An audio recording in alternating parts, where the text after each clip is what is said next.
동영산 검문소에서 구사일생으로 훈련한 사형은 이제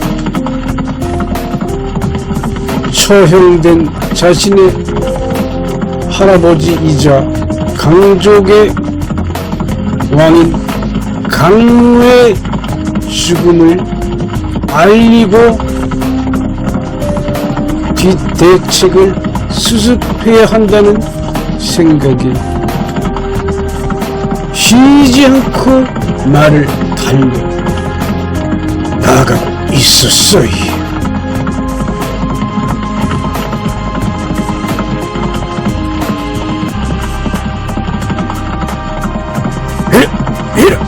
조금만 더, 조금만 더.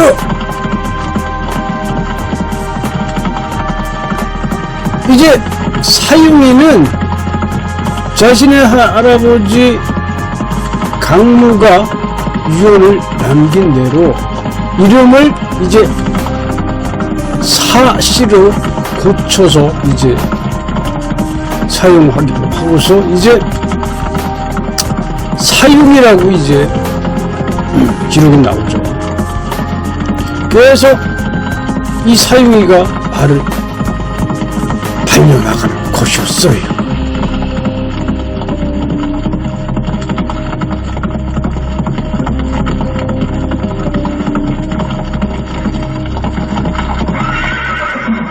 세상에! 할아버지의 성이 불타고 있어! 어떡하지?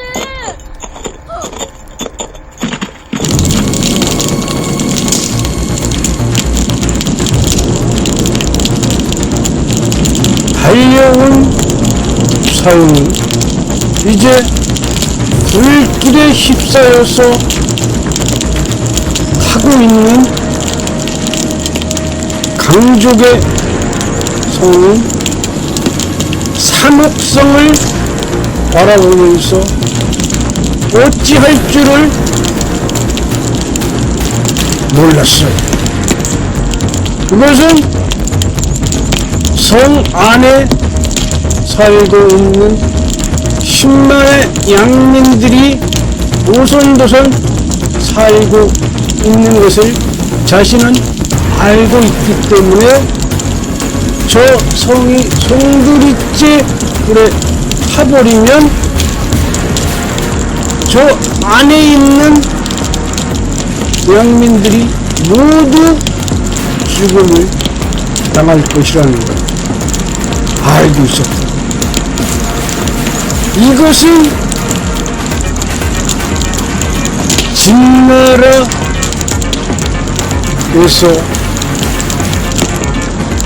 이 2차 공격을 감행하면서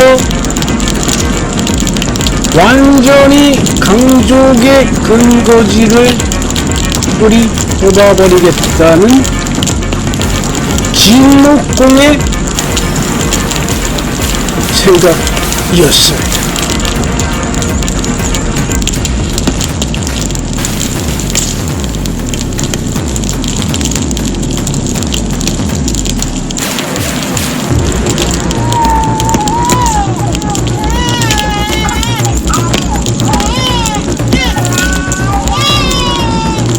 불에 타는 산옥성은 아비규한 그 자체였어.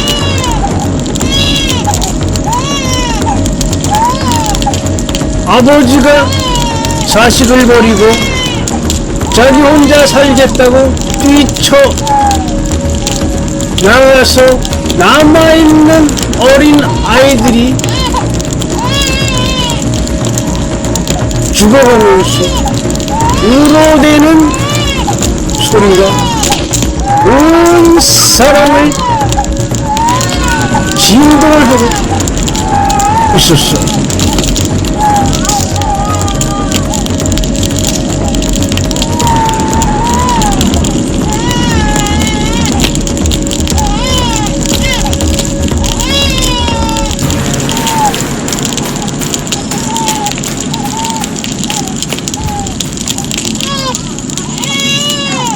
아이들 울음소리로 불타는 성은 떠나갈 듯이 슬픔에 잠기고 있었지만 어느 누구 하나 나와서 불길 속에서 어린아이를 구출하겠다고 뛰어드는 사람이 없었어. 그래서 이 유독 연기에 쓰러져 버린 양민들이 죽어가면서 어찌할 바를 몰랐기 때문에 어린아이들까지 모조리 강족은 전멸하다시피 모두 죽음을 맞이하게 되는 겁니다.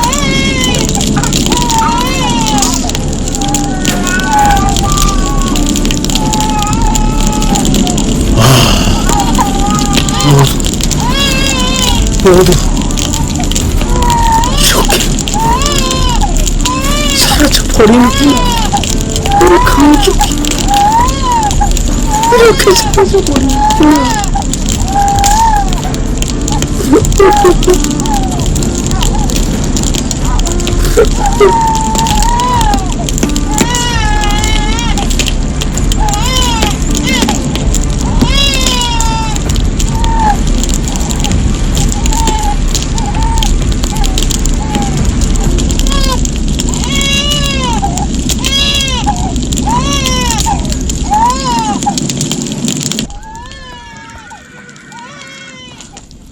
사종은 나에게 어디로 가야 한다고 말했지.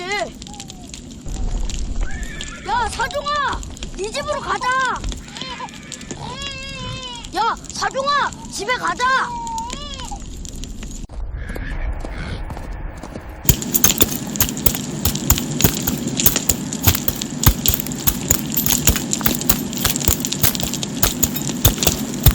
지나가면서 밝게 닿는 것 모두 불길에 휩싸여 사라져 가버리는 강족의 건물들이 보이는 거였어요.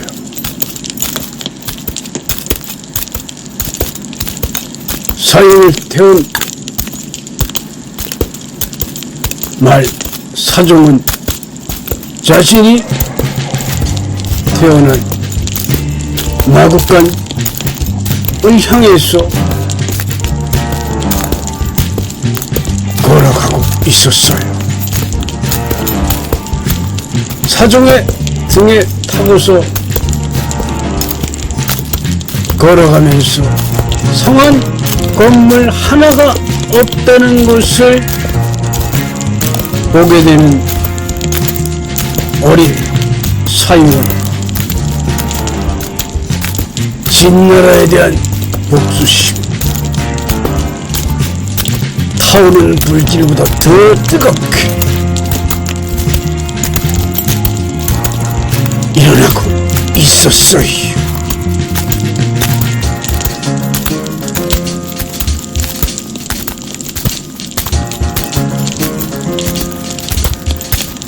자, 오늘 이야기는 여기까지 해볼까 합니다. 여러분, 고맙습니다.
이제 자신의 할아버지 에마인 사종이가 가는 대로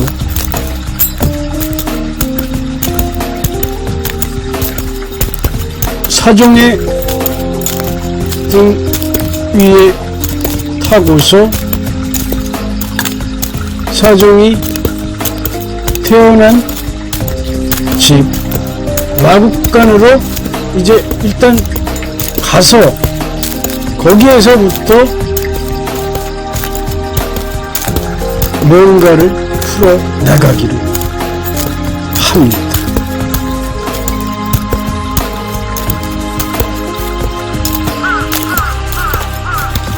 사종이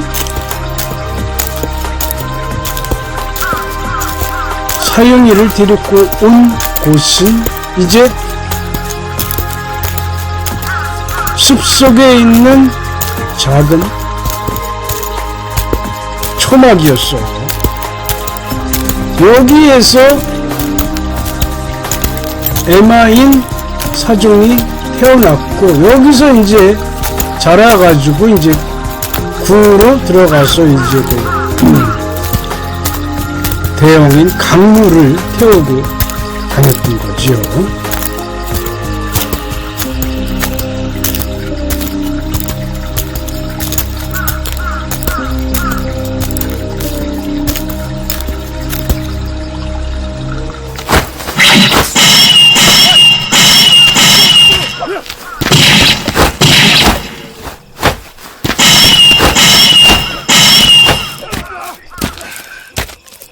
돈 돌려주지 않으면 죽을 것이다. 내일까지.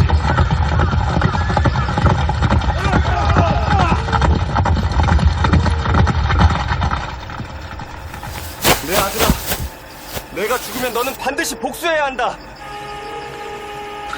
이날 밤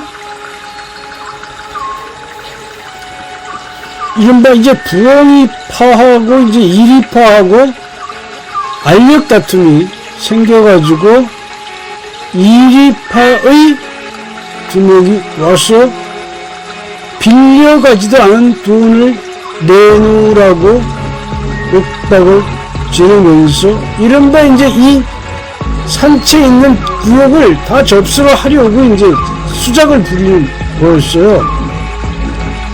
그러니까 이 부엉이파의 이 장쇠죠. 이 장쇠가 너무나 억울한 거예요. 누가 믿어주는 사람도 없고. 그런데 이리파의 두목의 칼에 부상당한 게 이제 그날 저녁을 못 넘기고 그대로 운명을 하게 됩니다. 그러니까 모두들 당황을 했지만 사유이는 장쇠의 아들 이 장토가 있었어. 이 장토도 이제 대단한 이제 소년으로 이제 기록되는데 이 둘이는 이 담력이 컸어요. 자신의 아버지가 그 이리파의 칼에 죽었지만 이 장쇠가 죽으면서 자신의 아들한테 복수를 하라고 유언을 남기고 죽었기 때문에 지금 장사 지내는 게 문제가 아니었어요.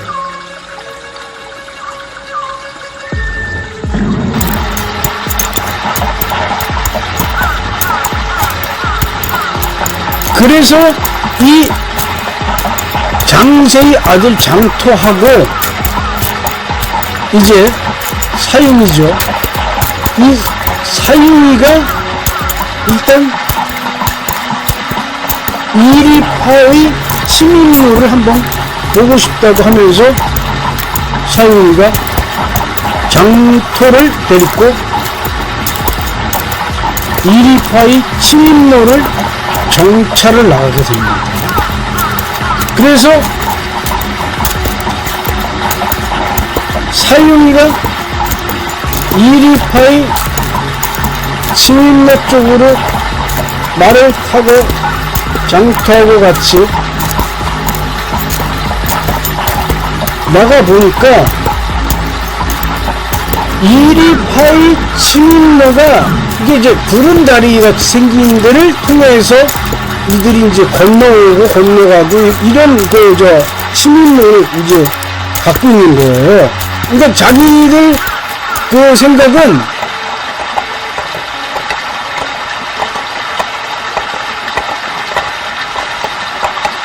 그럼 이 구름사다리를 통해서 적을 퇴치할 수 있다는 어떤 그런 이점을 자기들은 이 구름사다리를 가지고 이제 일종의 뭐 해자같이 이렇게 사용을 하고 있었는데, 여기를 유심히 본 사유미가 이제 이 구름사다리를 이제 둘이서 말 타고 건너갔다 그래요, 처음에는. 그래서 이제 말을 타고 둘이 건너가서 보니까 상당히 견고한 그런 사다리였어요. 그러니까 2500년 전이니까 이제 와이어, 이 스틸 와이어는 아니고, 이제 산을 이렇게 꽈가지고 만든 이제 사다리였어요. 그러니까 로프를 갖고 이제 만들어진 사다리라고 볼 수 있는 거죠. 그래가지고 사용이가 말에서 내려가지고 천천히 이 구름사다리를 점검을 하면서 다시 한번 거기를 이제 걸어갔다고 그래요. 그러면서 이제 사유미가 자세히 보니까 로프로 만들어진 이 사다리를 날카로운 장검으로 내리치면은 이 로프를 손상을 시킬 수 있는 그런 이제 허점을 발견한 거예요. 그러니까 사유미가 손뼉을 치면서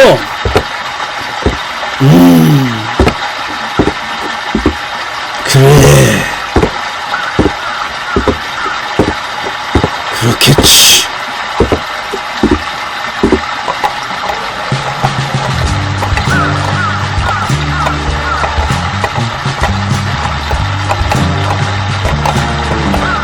사유미하고 이 장터가 다시 말을 타고 돌아오면서 사유미 이야기를 합니다. 이 아버지, 원수는 갚을 수 있을 것 같은데. 그러니까 장터가 어떻게 뚜렷한 누가 있어? 한번 물어봐요.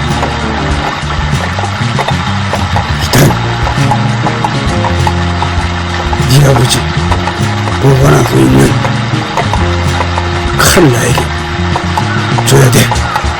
그 칼이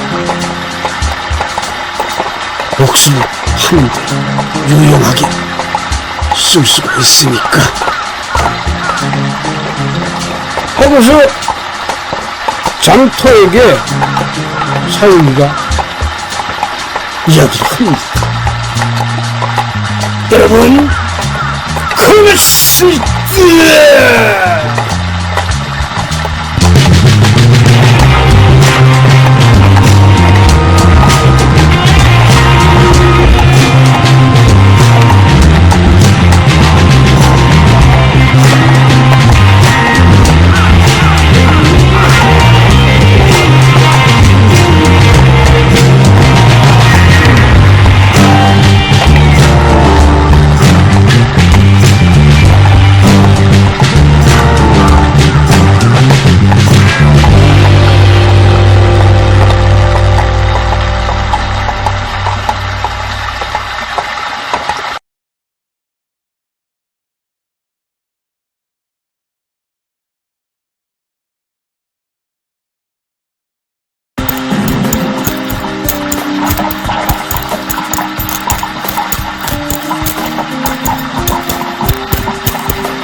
상체를 빠져나온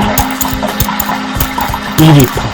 이 이리파는 이제 대장이 누구였냐면은 죽비였어요. 그 죽비가 이끄는 이리파는 총 인원이 30명이 좀 모자라는 그런 작은 규모의 좀도둑들로 구성된 좀도둑들이 이제 인근에 있는 조그만 세력들을 괴롭히는 어떤 그런 일을 하고 있었어요.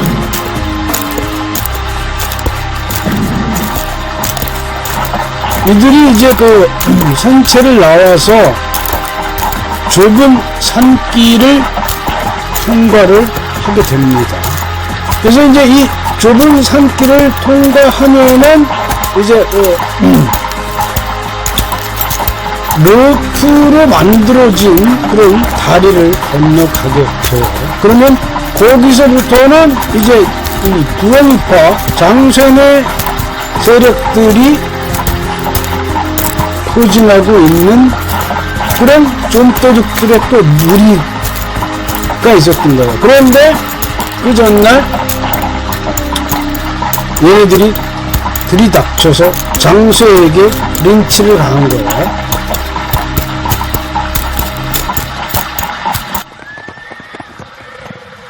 보스, 어젯밤 꿈에 수영을 했는데 무슨 뜻이에요? 고막! 감기 걸리겠다. 조심해라, 도적들아.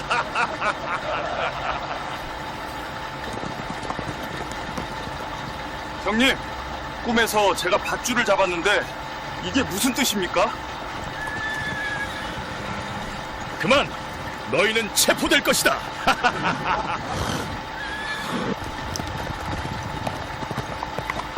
조심해라, 도둑놈들. 이제 이들이 농담을 주고받으면서 전날 꾼 꿈을 자신의 두목인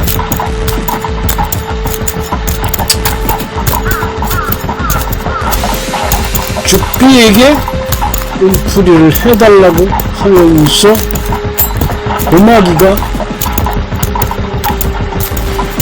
물어보니까 죽비가 뭐 꿈에서 뭐 아는 게 있습니까? 그래서 생각나는 대로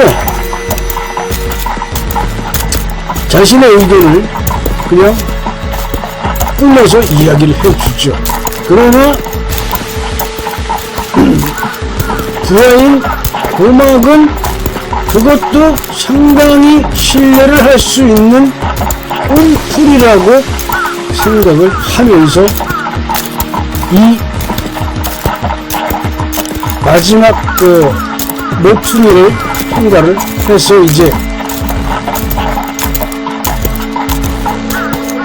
나무 다리로 막 진입을 이제 하려고 하는 거였어요.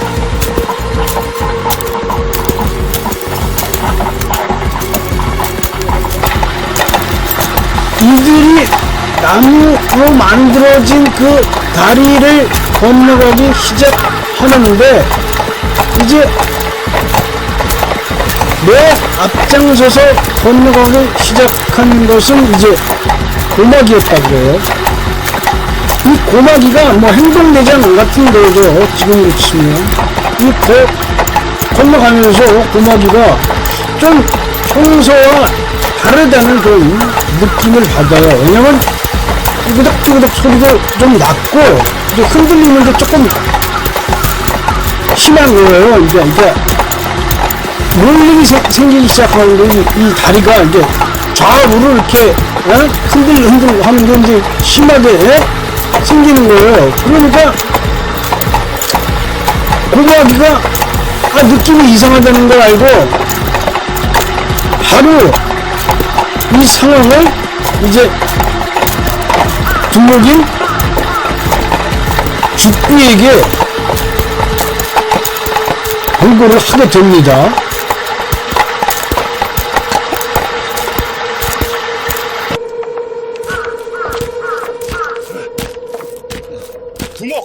다리가 흔들리는데 어떡하죠? 다리가 흔들리잖아, 멍청이들아. 언제나 흔들렸어. 살려주세요, 살려주세요, 살려주세요.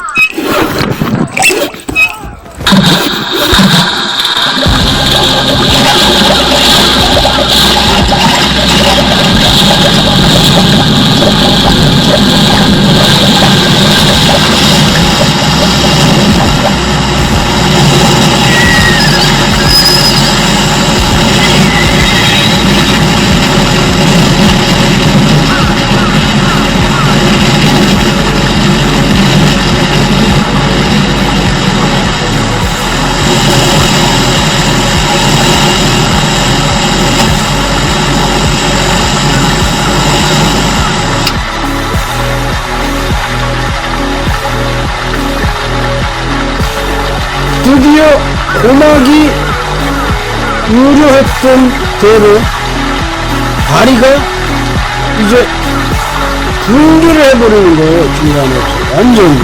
그래서 한 20여 메다의 그 높이에서 강물로 사정없이 이 이리파가 모두 떨어져서 급류에 휩쓸려서 떠내려 가게 되는 거예요. 그러니까 이 물살의 힘이 얼마나 세냐면 이 홍수가 이런 거 났을 때 사람이 빠져가지고 죽게 되면은 옷이 하나도 남아있지 않아요. 사람 옷이 아무것도 남아있지 않아요. 다 벗겨져서 어디론가 흩어져 버려요. 근데 물살의 힘이 그렇게 셉니다.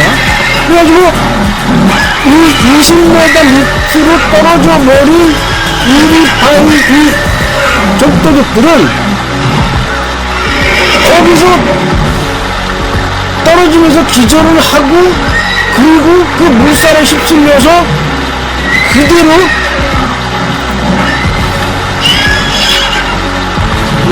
10여 명이 그냥 흔적도 없이 사라져 버려지는 거죠.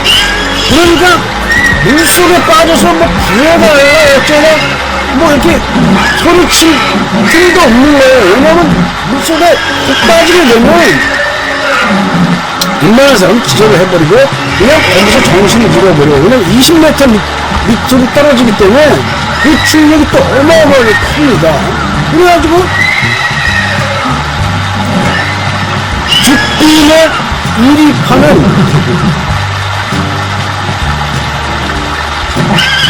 살리려고 장터가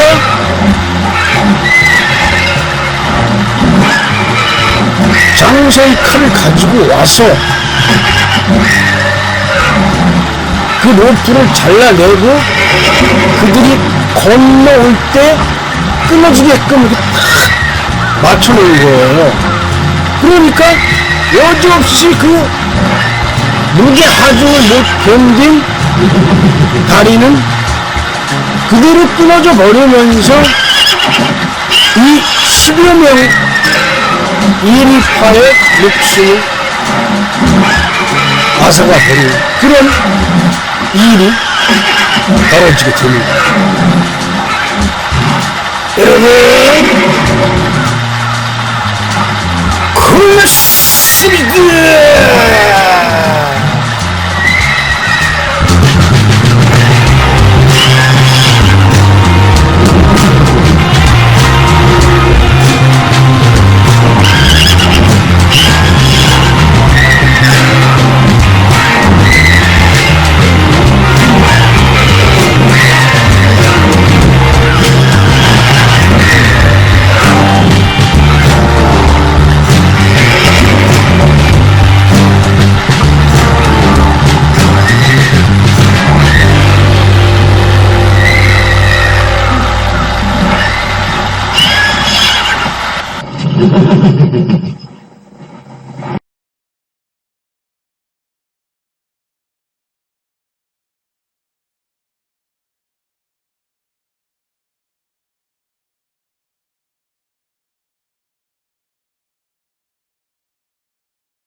사윤이하고 장터가 이제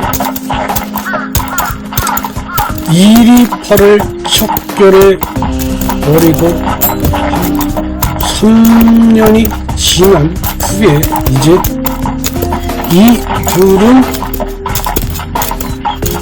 들리는 소문에 의하면 이리파가 거의 와해돼가지고 질이 멸멸하다는 이야기를 전해 듣고는 이제 이리파를 접수해야겠다고 하면서 둘은 길을 떠납니다.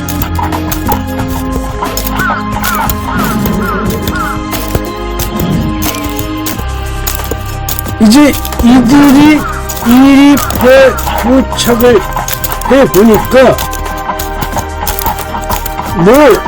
무슨 아침에 무슨 무술 연습을 하는 모습은 찾아볼 수 없고 그냥 멀뚱멀뚱하게 다가오는 이들을 바라보는 그런 자세를 보이게 됩니다. 그래서 사용이는 속으로 고개를 끄덕끄덕 하면서 이제 고마기를 찾습니다.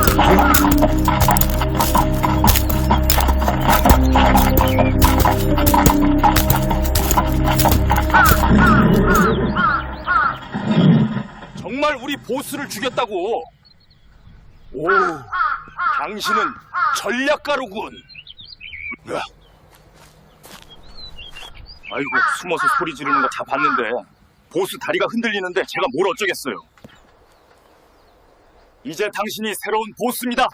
당신에게 왕족을 맹세합니다. 이제 세돈지파를 정복하러 간다. 모두 나를 따르라.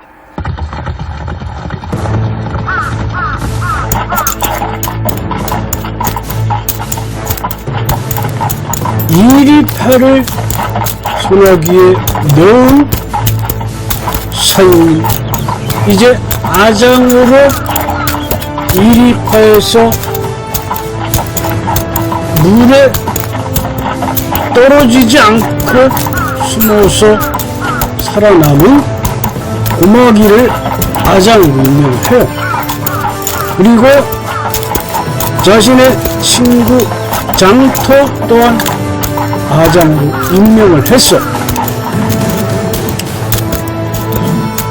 새로운 부족을 찾아서 정복을 해야겠다는 생각에 이제 제일 먼저 들어온 것이 이제 태국가의 설왕계곡이라고 합니다. 이 설왕계곡에 자리 잡고 있는 서돈지파라고 있었어요. 이 서돈지파를 정복을 하기 위해서 이제 이들이 길을 떠나게 됩니다. 그래서 이리파에서 서돈지파까지는 거리가 한 200리 정도가 됐다고 합니다. 그래도 꽤 먼 거죠. 200리면 한 80km니까 꽤 멀죠.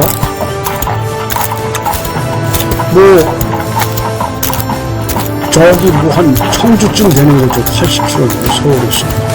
그래서 이 200리 길을 말을 타고 가게 되니까 그렇게 먼 거리는 또 아닌 거예요. 이 당시에는 말이 가장 편하고 빨리 가는 그 수단이었어요.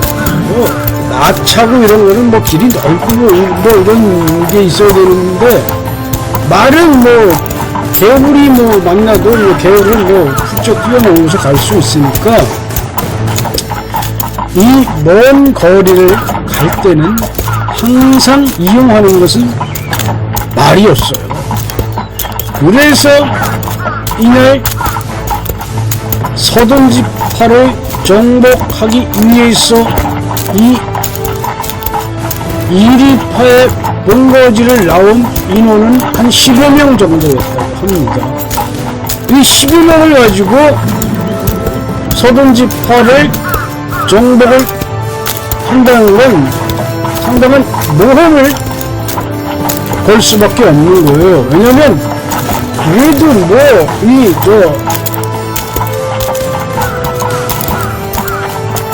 이 서든지파라고 하면은 적어도 그 인원이 4,500명 이렇게 산책을 형성하고서 그네들의 주된 그 업무가 그러니까 비즈니스라고 해야 되는 거죠. 비즈니스 그 업무가 뭐였냐면은 이제 그 사람을 잡아다가 이게 저쪽에다 갖다 팔고 또 이쪽에다 있는 또 사람을 잡아다가 이게 파는 인신매매 같은 그런 업을 하고 있는 사람들이 그러니까 험악한 일을 하는 거죠. 그런데 이들은 아주 전략적으로 요충지에 자리를 잡고 있었어요. 뭐 전략적으로 요충지라고 하면은 교통도 편하고 방어하기도 좋고 그리고 항상 먹을 게 넘치는 곳을 점유하고 있는 그런 곳에다가 이제 본거지를 차리는 거죠. 그래야만 오다 가다 하는 사람들에게 통행료를 받을 수 있고 또한 이 통행료를 받게 되면 이걸 가지고 더 많은 사람들을 운용을 해서 자기들 세력을 공고히 할 수 있는 그런 곳에다가 서든지파는 자리를 잡고서 있었던 것이었어요.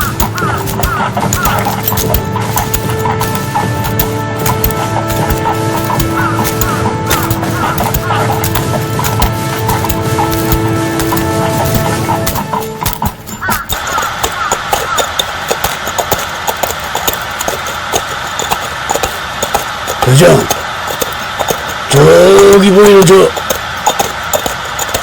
암벽 위에 저 성이 서든지파야. 저 서든지파를 우리가 접수하게 되면 많은 이익이 발생할 수가 있고 저걸 꼭 점령을 해야 우리가 훗날을 도모할 수가 있어. 이제 하면서 고마기가 나름대로 서든지파에 대해서 알고 있는 지식을 대장인 사융이한테 설명을 합니다. 그러니까 사융이가 아장인 고막을 어깨를 두드리면서 그래 저기를 정복하자. 일단 암벽 위에 있으니까 조심해서 접근하고 자 우리 저기 여기까지 해볼까 합니다. 여러분 그렇습니다.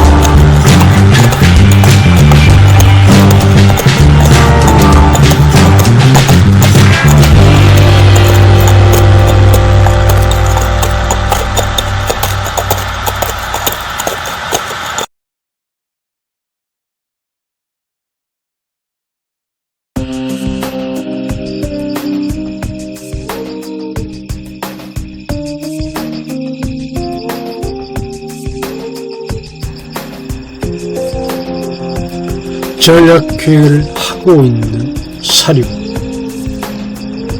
사령이하고 고막이 장토가 이제 서동지파성 희별이 바뀌어서 무리하게 모여서 전략회의를 합니다. 아장 고막은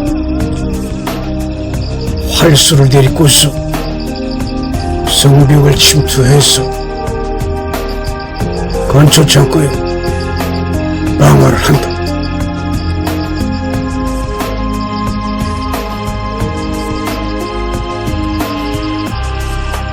장토는 남은 병력을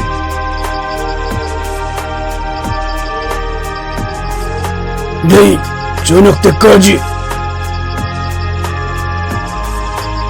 새강 다리 밑으로 데리고 와서 거기서 매복을 하고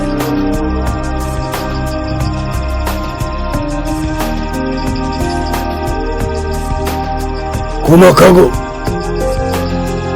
활수가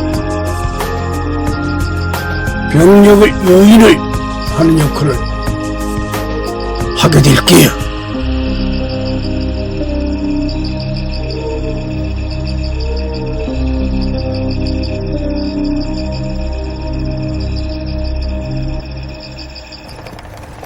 얘 이름이 뭐냐?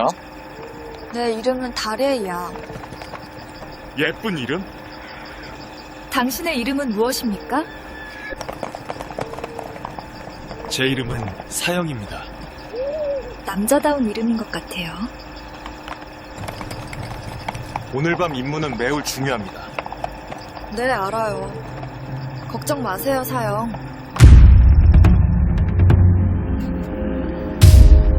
이제 고막하고 활수가 서던지 성벽에 사다리를 이용하는 대신 로프를 이용해서 서던지 성으로 침투하는 역할을 맡았어요.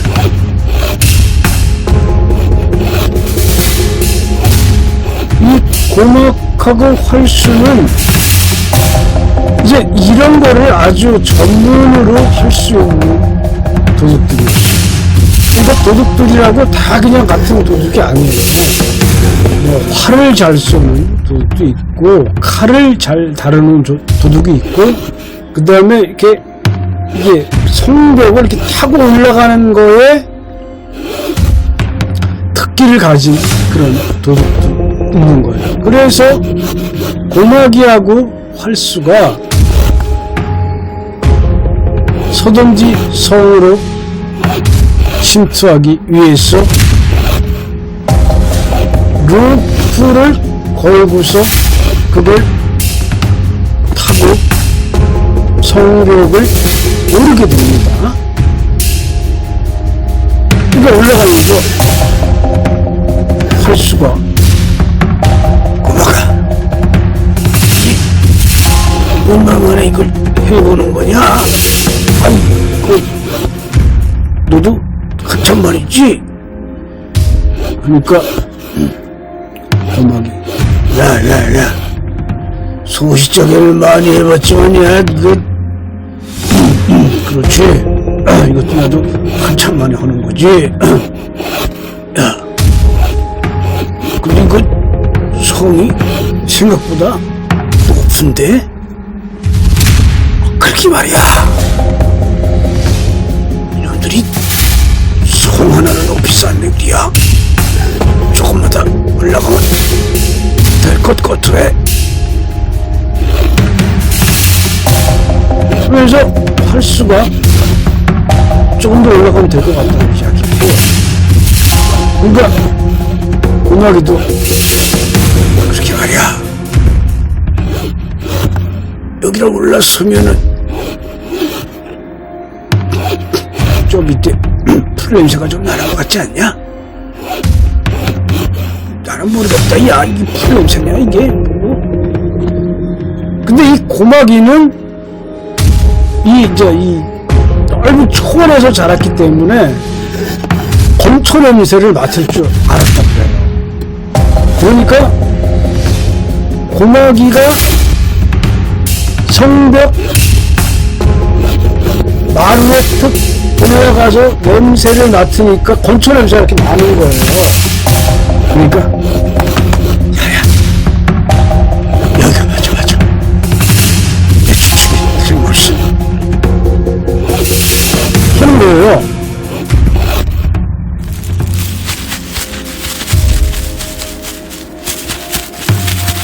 드디어 고마귀하고 활수가 서던지성의 이 건초창고죠.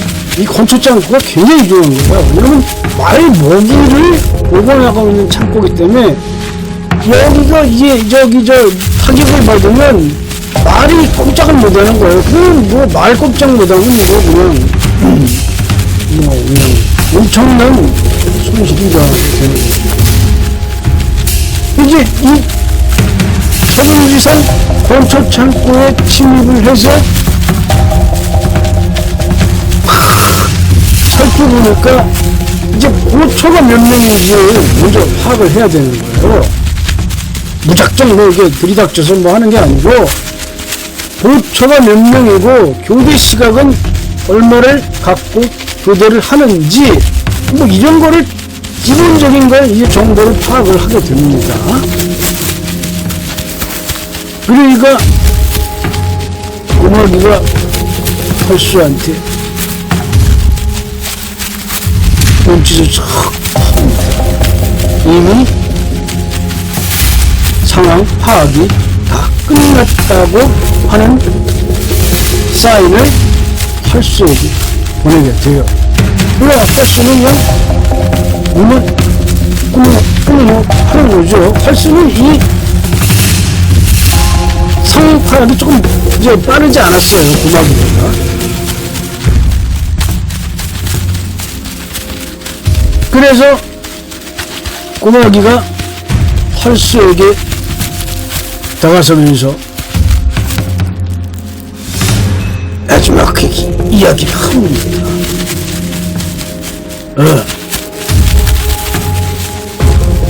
보초는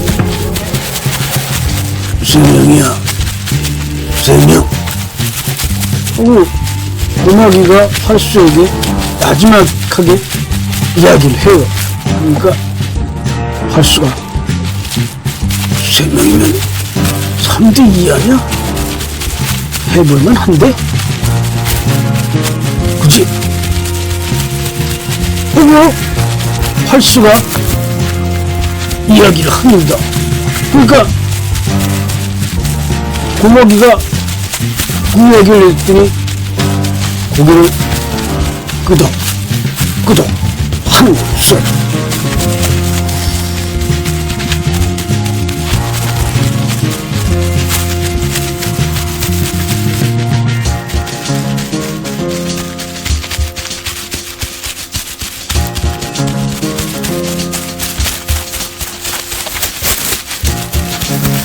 자, 이번 이야기 여기까지 해볼까 합니다. 여러분, 고맙습니다.